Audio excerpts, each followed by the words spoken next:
Hey everyone, I'm here at my favorite coffee shop in Bellevue during a forecasted spring blizzard outside. But I wanted to talk about a sensitive subject today, and it's the minister rule in the Assemblies of God to abstain from alcohol. This has come up a lot more recently with ministers partaking of that activity, but more especially emerging leaders becoming credentialed, but then confronted with this rule, and often it derails them in the process. So here's some thoughts on that from my perspective as your superintendent. First, for the minister, this is a rule that each of us agreed to when we were first credentialed. Used to come up on the credential renewal forms every year, which kept it fresh in our hearts, but that stopped a few years back. So you may have thought the rule changed.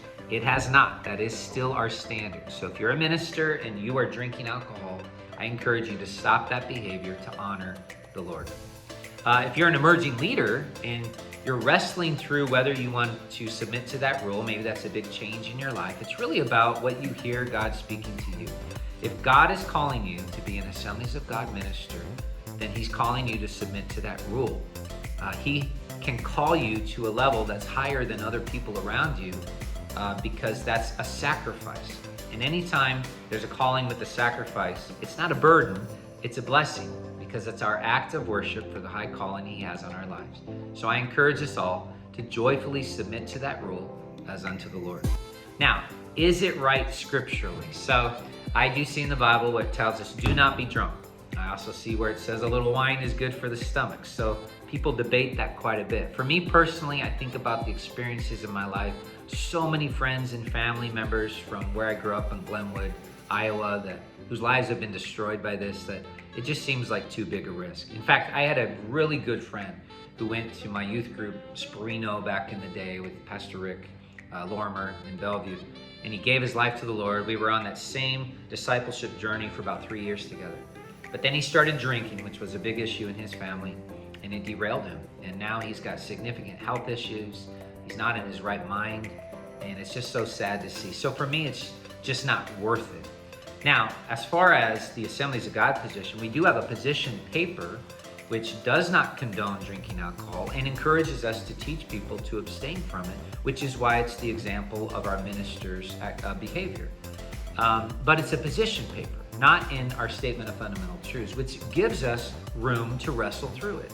So if you want to debate this topic, that is acceptable, whether it's in your network group meetings, staff meetings, our business sessions on both the state and national level.